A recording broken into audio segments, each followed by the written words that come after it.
Welcome back. Today I'm going to be going over this constant question. Um, and the reason I want to go over this specific question is actually there's a shortcut, a very clever shortcut you can take to make this significantly easier to solve, right? But of course, I don't want to waste any of your time, so let's get right into it. First of all, try this problem for yourself. All right, so here we considered this expression, right? And it tells us that it can be rewritten as this, right, in that form where a, b, and c are constants. And we're trying to find the value of a plus b plus c. So what do we do first? Well, we have this expression here, right? They give us, actually, you can think of this, right? They give us the same expression twice, right? It's just written differently, but um, they're technically the same, right? They're equal in value, so that's going to be important later on. But let's give let's call this expression and give it like a function name. So let's say this is f(x).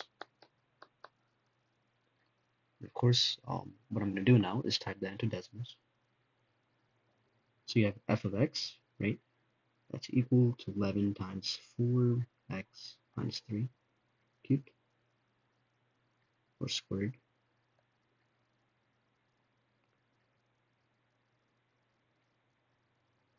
And yeah, once again, just every time you're typing any of like long, very long expression into decimals, please double check just to make sure it's right. It's because you don't want to get that question wrong just because of that sole reason. But I've tied that in there, right?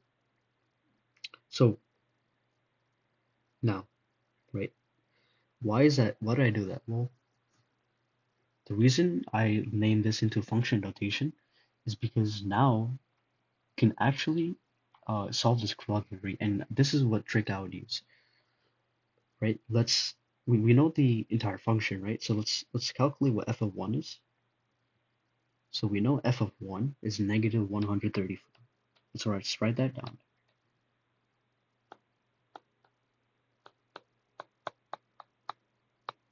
Right, right. We know that's f of 1. Now that's important to know because remember earlier I told you that this expression here is same, right? It's really equivalent to this. It's just written differently. So that means this is also, you can also write this as f of x, right? So f of x also equals that. Now, again, that's f of x.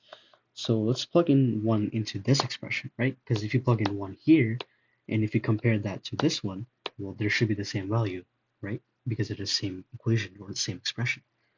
So f of 1 here, that's a of 4 plus b of 4 plus c of 4. And you can actually write this as a plus b plus c divided by 4, right? Because they have the same common denominator. So why is that important? Well, on one side, we have that f of 1 is equal to negative 134, right? Because that's what we found using the actual function itself. And on the other side, we have that f of 1 is equal to this, a plus b plus c divided by 4.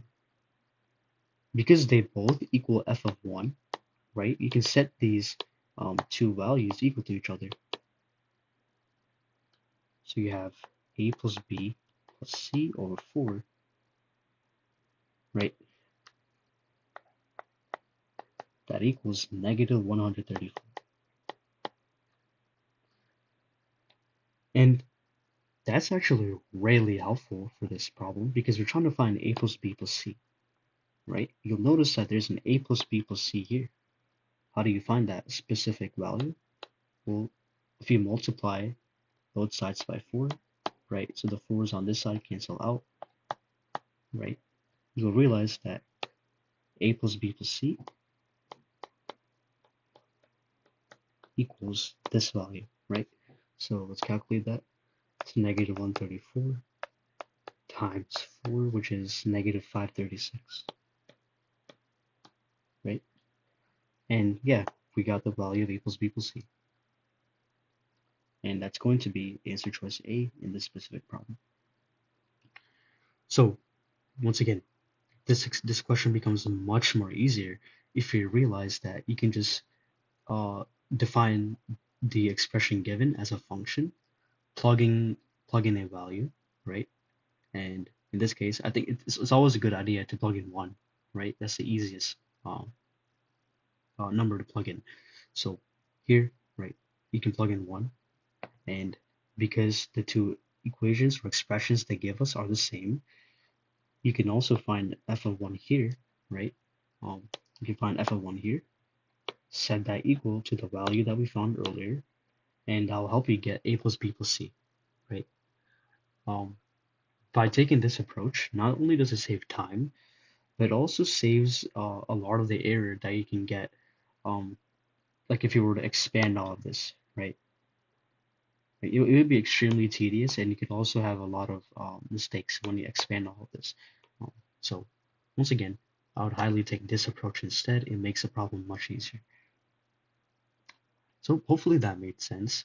If you have any questions, leave it down, and I'll see you next time.